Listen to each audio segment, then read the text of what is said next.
गुरु बिन भवनिधि तरहि न कोई। बिना गुरु के कोई भी इस भाव सागर से पार नहीं हो सकता। साधारण मानव का तो कहना ही क्या, जो बिरंची शंकर समय, बिरंची कहते हैं सृष्टि को बनाने वाले ब्रह्मा जी, चाहे फिर वो ब्रह्मा जी हो चाहे भगवान शंकर हो, गुरु के बिना कोई चाहे कि हम इस भाव सागर को पार कर जाएं, इम्पॉसिबल। बच्चों के लिए एक बड़ी सुंदर ये चौपाई है मानस की। गुरु गृह गए पठन रघुरई, अल्पकाल विद्या सब आई। जिन बच्चों को पढ़ाई में जो कमजोर हो, मार्क्स अच्छे ना आते हो, ये चौपाई बच्चों को सिखा दो। गुरु गृह गए पठन रघुरई, अल्पकाल विद्या सब आई। जब भी वो पढ़ने बैठे 3 बार चौपाई पढ़ लें, पेपर देने बैठे 3 बार पढ़ लें, और डेली अगर 108 बार पढ़वा लो तो फिर तो कहना ही क्या, अच्छे मार्क्स आएंगे, अच्छी पोस्ट पे जाएंगे, अच्छे बन जाएंगे बच्चे। इसका अर्थ है गुरु गृह गए पठन रघुरई। प्रभु श्री राम भी गुरु कुल में गए थे पढ़ने के लिए। अल्पकाल सब विद्या पाई, थोड़े ही समय में सारी विद्या प्राप्त कर ली। बंदों गुरु पद पदम परागा, सुरुचि सुबास सरस अनुरागा। तुलसीदास जी बारंबार कहते हैं, मैं गुरु चरणों की रज को प्रणाम करता हूँ, चरण कमलों में प्रणाम करता हूँ। जो सुरुचि है, जो रज बड़ी स्वाद है, टेस्टी है, सुबास जो सुगंधित है, अच्छे स्वाद वाली है, सुगंधित है, सरस अनुरागा जो बड़ी मीठी है, अनुराग है यानी प्यार देने वाली है, ठाकुर से प्यार बढ़ाने वाली है। ऐसे गुरु चरणों को मैं बारंबार प्रणाम करता हूं। गुरु अभिवंदना में एक मंत्र हमने बोला था, गुरु मूल जगत सर्वम, गुरु मूलम परम तपा, गुरो प्रसाद मात्रेण मोक्षमाप्नोति साधका। गुरु मूल जगत सर्वम, सारे जगत का मूल गुरु को कहा है। क्यों कहा? क्योंकि हम बोलते हैं गुरुर ब्रह्मा गुरुर विष्णु गुरुर देवो महेश्वरा, गुरुर साक्षात पर ब्रह्म। पार ब्रह्म परमेश्वर गुरु को ही माना है। जगत का मूल गुरु कैसे हो सकते हैं? अभी आपने सुना, ये जगत एक संसार पीपल का पेड़ है जिसके मूल परमात्मा है। इस संसार को भगवान ने बनाया, इसलिए मूल माना है भगवान को। 15वां अध्याय पहला श्लोक, ऊर्ध्व मूल अधः शाख। तो गुरुदेव को मूल कैसे कहा? जिस भी किसी संत ने ये दोहा लिखा, गुरु मूल जगत सर्वम, इसका अर्थ यह है कि सारे संसार को जो दिशा दिखाए। मान लो हमें जीवन में पूज्य स्वामी जी ना मिलते, सदगुरु ना मिलते, जे ना फड़दा साड़ी बां असा रुल जाना सी, फिर किथे ना मिलदी था असा रुल जाना सी। पता नहीं कहां भटकते। कभी मन में विचार कीजिए, जो कुछ पाया गुरु की शरण में आकर पाया है। आज अगर हम इस समय भी उनके चरणों में बैठे हैं, जिनके भाग्य में वही बैठेगा। चाह कर भी अगर भाग्य में नहीं है तो सत्संग में नहीं आ पाते, और उनकी कृपा हो जाए तो दूर से भी चलकर आ जाएंगे। तो जगत मूल गुरु मूल जगत सर्वम, जो सारे जगत को एक सन्मार्ग दिखाए, मार्गदर्शन दे, जगत के कल्याण का मार्ग दर्शित करे, भूले भटके जीवों को परमात्मा के नाम में लगाए, वो है जगत का मूल। ऐसे हैं गुरु मूल जगत सर्वम, सारे जगत का मूल है। गुरु मूलम परम तपा, पर हम कहते हैं सबसे बड़ा तप का मूल भी गुरु जी हैं, क्योंकि वो पहले खुद तपस्या करते हैं। महाराज श्री के तप को कौन नहीं जानता। उन्होंने पानी का त्याग किया, अन्न का त्याग किया, नमक का त्याग किया। अन्न का त्याग तो कुछ संत जन फिर भी कर जाते हैं, पर आज तक मैंने और किसी के बारे में न पढ़ा न सुना कि जिन्होंने इतना जीवन जिया हो 102 वर्ष की एज तक और उन्होंने पानी को पानी रूप में ना पिया हो। सुना आपने किसी और का? तो ये भगवान भगवत स्वरूप नहीं तो और क्या थे? भगवान का साकार रूप नहीं थे तो और कौन थे? और ये त्याग उन्होंने कोई वृद्धावस्था में नहीं किया था। गुरुदेव का ये त्याग यौवन अवस्था से था, युवावस्था से था, when he was 18 years old।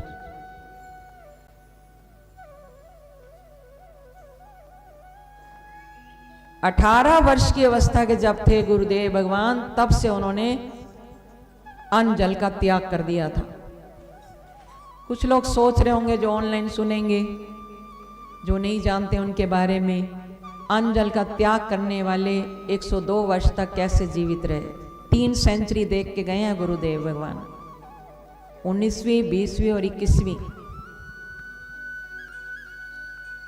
सन 2000 में उन्होंने अपना भौतिक शरीर का त्याग किया। 1899 में जन्म हुआ। क्या लेते थे फिर? थोड़ा सा दूध या बॉईल की हुई थोड़ी सी सब्जी बिना नमक मिर्च के। वो भी 5 भक्त बैठे हैं तो थोड़ा थोड़ा एक एक चम्मच सबको बांट के, पहले बांटो फिर खाओ। पूज्य स्वामी जी यही गुरुदेव को फॉलो करते थे। तो संतों की अपनी मौज है, उनके अपने जीवन का एक संकल्प था। तप नहीं करेंगे तो तप का उल्टा करके देखो, पत हो जाएगा, पतन हो जाएगा। और गीता के 17वें अध्याय में 3 प्रकार का तप बताया, शरीर का तप, वाणी का तप और मन का तप। एक एक तप 5-5 प्रकार के हैं, यानी 15 प्रकार के तप हैं। उन सब की व्याख्या करने के लिए तो बहुत समय चाहिए, पर तप का वास्तविक अर्थ क्या है? संनियम इंद्रियाग्रामम सर्वत्र समबुद्धया। अपनी इंद्रियों पर संयम रखें। एकादशी का व्रत और 36 बार खाएं, फिर बोले हमने व्रत किया, ये व्रत नहीं, बरताना हो जाता है। तप का अर्थ है अपनी इंद्रियों पर संयम रखें, कंट्रोल रखें, खान पान पर, बोलने में, देखने में, सुनने में, हर अंग पर संयम होना, ये असली तप है।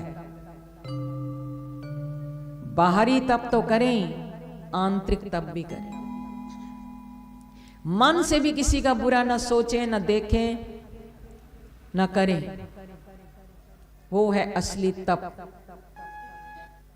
तो गुरु मूल जगत सर्वम, गुरु मूलम परम तपाह। वो खुद तपस्वी हैं तो अपने भक्तों को, अपने शिष्यों को भी तप की शिक्षा देते हैं। जितना गुरु चरणों में बैठेंगे उनकी वाइब्रेशंस हमें मिलेंगे। हम सीखते हैं संतों से, कैसे वो बैठते हैं, कैसे बोलते हैं, क्या करते हैं। पर हर क्रिया को भी फॉलो मत करना। कभी कभी महान हस्तियां होती हैं, दिखाने के लिए वो कुछ करते हैं, अंदर से उनका कुछ और ही अटैचमेंट होती है भगवान से। हम सोचे वो ऐसा कर रहे हैं तो हम भी ऐसा करें। हमने उनके उपदेशों को फॉलो करना है, जो उन्होंने हमें नाम दीक्षा दी। वो भगवान का नाम बड़ा पवित्र है, उस नाम को हमने फॉलो करना है। जितना नाम सुमरन अधिक करेंगे उतना भक्ति में आगे बढ़ेंगे। कलयुग केवल नाम आधारा, सुमिर सुमिर नर उतरे। कलयुग केवल हरि गुण गाहा, उतरे भव, उतरे पावे भव था, उतरे नर पावे भव था। वो पार उतर जाएगा, जो कलयुग में केवल नाम का भी आश्रय ले लेगा। गुरु मूल जगत सर्वम गुरु मूलम परम तपा। और तीसरी लाइन में तीसरा वाक्य क्या है? गुरु प्रसाद मात्रेण मोक्ष माप्नोति साधका। गुरु प्रसाद मात्रेण, यहां प्रसाद का अर्थ है कृपा। वैसे प्रसाद के 3 अर्थ होते हैं। एक जो हम भगवान को भोग लगाते हैं वो प्रसाद बन जाता है। दूसरा प्रसाद का अर्थ है कृपा। तत्प्रसादात् मयाच्युत, आपकी कृपा से नष्टो मोहा। अर्जुन ने कहा मेरा मोह नष्ट हो गया। तमेव शरणम गच्छ सर्वभावेन भारत तत्प्रसादात् प्रसादात् पराम शांतिम स्थानम प्राप्सि शाश्वतम। ऐसी प्रभु की शरण में जाओ जिनके प्रसाद कृपा से तुझे परम शांति मिल जाएगी और परम पद की प्राप्ति हो जाएगी। तो यहां प्रसाद का अर्थ है कृपा। गुरु प्रसाद मात्र, उनकी कृपा मात्र से, केवल कृपा मिल जाए गुरु की तो क्या लाभ होगा? मोक्ष मापनोति साधका, वो साधक मोक्ष की प्राप्ति कर जाता है। तो मोक्ष का अर्थ केवल मरना नहीं है। ऐसे तो कई मर रहे हैं, संसार से जा रहे हैं, सबका मोक्ष हो गया। मोक्ष का अर्थ है मोह जमा शाह। जीते जी जिसका मोह सर्वथा नष्ट हो गया है उसका नाम है मोक्ष। तो गुरुदेव मोह का नाश करते हैं। यदा ते मोह कलिलम, नहीं तो मोह ऐसा दलदल है उसमें धंसते चले जाएंगे, धंसते चले जाएंगे। कोई निकालने वाला सदगुरु आएगा, हाथ पकड़ेगा तो ही उस दलदल से हम बाहर आ सकते हैं। वंदना के मंत्र में वहां यहां भी पढ़ते हैं आप, ध्यान मूलम गुरुर्वाक्यम, ध्यान मूलम गुरु पदम और मोक्ष मूलम गुरु कृपा। गुरु की कृपा से मोक्ष की प्राप्ति होगी। ध्यान मूलम क्या बोलते हैं? ध्यान मूलम गुरुर मूर्ति, पूजा मूलम गुरु पदम, मंत्र मूलम गुरुर वाक्यम और मोक्ष मूलम गुरु कृपा। यहां भी बताया गुरु की कृपा से मोक्ष की प्राप्ति होती है, यानी मोह का निवारण होता है। अर्जुन का मोह कटा तो कृष्णम वंदे जगद्गुरुम शिष्यस्ते हम शाधि माम ताम प्रपन्नम। जब अर्जुन ने कहा मैं आपकी शरण में हूं, गीता का ज्ञान मिला, तब जाके अर्जुन ने कहा नष्टो मोहा समृद्धि लब्ध्वा तत्प्रसादात् में अच्युत, आपकी कृपा से मेरा मोह नष्ट हुआ, मेरी स्मरण शक्ति मुझे वापस प्राप्त हो गई। इसलिए अब मैं कृष्य वचनम तव, आपकी आज्ञा का पालन करने के लिए तैयार। तो जब भी मोह कटेगा गुरु कृपा से कटेगा। अभी हम भक्तमाल जो करुणदास जी महाराज ने टीवी सीरियल बनाया देखा करें, बहुत सुंदर बनाया, निम्बारकाचार्य जी का अभी हम देख रहे हैं, जिनका वो खुद ही कह रहे हैं कि नाम भी कुछ लोग तो जानते ही नहीं, हमने भी इतना नहीं, हमें उनके बारे में कुछ पता था। निम्बारकाचार्य जी का बहुत सुंदर दिखा रहे हैं कि वो भगवान विष्णु के सुदर्शन चक्र के अवतार हैं और राधा रानी की सखी के अवतार हैं, रंग देवी के अवतार हैं, 8 रूपों के अवतार हैं। वो 8 रूपों के अवतार हैं और यहां पर आए कलयुग में भक्ति का प्रचार करने के लिए। और जब तक उनको गुरु नहीं मिले, नारद जी आए, उन्होंने उनका नामकरण किया था। पहला नाम था उनका निम्यानंद जी, नियमानंद जी। और स्वप्न में भगवान का दर्शन हुआ तो उन्होंने कहा तुम ब्रज में जाओ, गोवर्धन में जब जाओगे तो वहां तुम्हें तुम्हारे गुरुदेव का दर्शन होगा। यहां ब्रज में आ गए माता पिता के साथ, सारी ब्रज की यात्रा देखी करी, ब्रज रज को साष्टांग दंडवत प्रणाम किया। जब गिरिराज में आए गोवर्धन में तो रोज कुसुम सरोवर के तट पर खड़े होकर अपने गुरुदेव का इंतजार किया करते थे। कब मेरे गुरुदेव आएंगे, कब मुझे उनका दर्शन होगा और कब मुझे आगे का रास्ता मिलेगा, क्योंकि गुरु के बिना रास्ता मिलने वाला नहीं। तो थोड़ी सी बात आपको ये बता रहे हैं कि वो अपने गुरु का दर्शन करने के लिए तड़पते थे, रोते थे। रोज जाते कुसुम सरोवर, सुबह से लेकर शाम तक खड़े रहते हैं। गुरुदेव, मुझे स्वप्न में भगवान ने कहा कि आप गिरिराज में कुसुम सरोवर के किनारे आपका मुझे दर्शन होगा, तो आप कब दर्शन देंगे? मैं कब अपनी राधा माधव के नाम का प्रचार कर पाऊंगा, भक्ति का प्रचार करूंगा? कब मुझे आप आकर दीक्षा देंगे? कब मुझे कंठी पहनाएंगे? कब मैं भगवान का गुणानुवाद करूंगा? कब लोगों को मैं अपनी राधा रानी और माधव से जोड़ूंगा? नहीं हुआ दर्शन। मन बड़ा बेचैन था। तो एक दिन मां के चरणों में सेवा कर रहे थे और नेत्रों में अश्रु थे।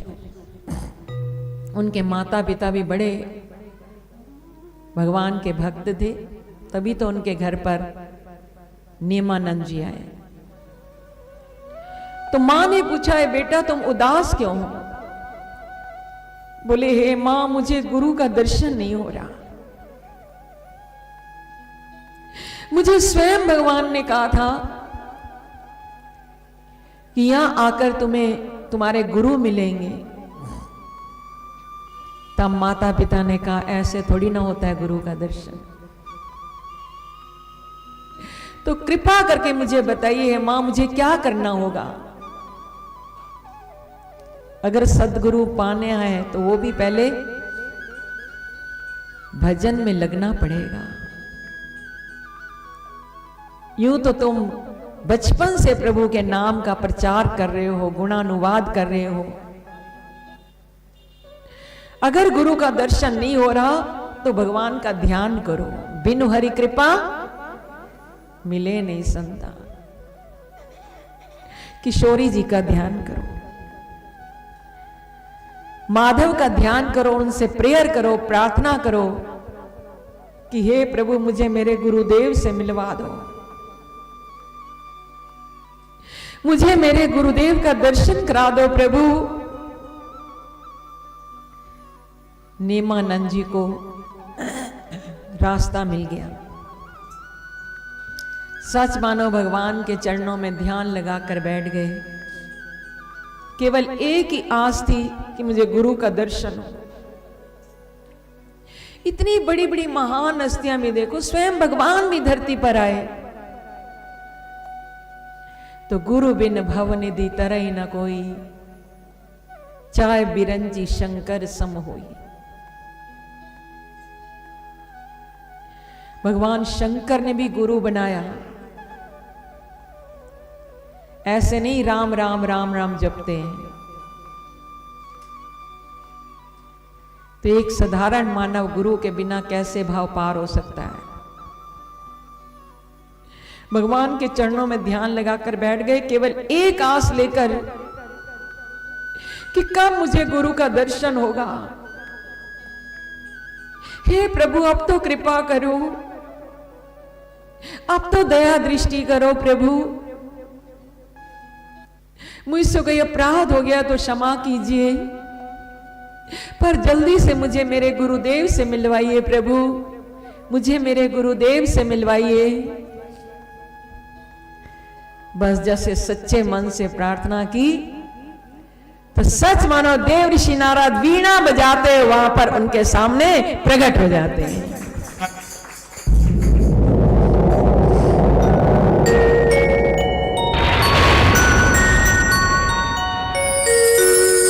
गुरु चरणों में साष्टांग दंडवत प्रणाम किया। विधि विधान के साथ यज्ञ करके उनको गुरु मंत्र दिया, कंठी धारण कराई और आदेश दिया, अब तुम प्रभु के नाम का प्रचार करो। स्वयं ब्रह्मा जी आए परीक्षा लेने के लिए। माता पिता घर पर नहीं थे। निमानंद जी ने कहा हम भोजन की व्यवस्था करते हैं। ब्रह्मा जी ने एक साधु का रूप बनाया हुआ था। बोले हम सूर्यास्त के बाद कुछ खाते नहीं। जब तक भोजन की थाली लेकर आए, ब्रह्मा जी ने अपनी दृष्टि से सूर्य को अस्त कर दिया और कहने लगे अब तो हम भोजन नहीं करेंगे। निमानंद जी ने कहा आप भोजन नहीं करेंगे, मेरे माता पिता को भी अच्छा नहीं लगेगा। हमारे इस आश्रम में भोजन किए बिना आप भूखे सो गए तो हमें पाप लगेगा। वो भी भगवान के सुदर्शन चक्र के अवतार थे। उन्होंने अपनी दृष्टि से, ब्रह्मा जी ने कहा अब हम शयन करेंगे, हम भोजन नहीं करेंगे। साधु वेश में थे। तो निमानंद ने एक दृष्टि ऐसे करी, अपना चक्र चलाया, सूर्य देव को उसी समय प्रकट कर दिया। कहने लगे हे महात्मा जी आप अभी शयन मत कीजिए, देखो अभी तो संध्या नहीं हुई, सूर्य अस्त नहीं हुए। ब्रह्मा जी ने देखा ये तो बड़ा चमत्कार है, समझ गए ये भगवान के अवतार हैं, सुदर्शन चक्र के अवतार हैं। तब ब्रह्मा जी ने उनको ये नया नाम दिया कि आज से तुम्हारा नाम होगा निम्बारकाचार्य जी। निम्बारकाचार्य जी नाम होगा। और अब तुम पूरे भारतवर्ष में राधा माधव के नाम का संकीर्तन करो, भक्ति का प्रचार करो और भूले भटके जीवों को भगवान के साथ जोड़ो। बस संतों का यही काम है, गुरुदेव का यही काम है। तो इसलिए हम भाग्यशाली हैं कि हमें उनकी शरण मिली।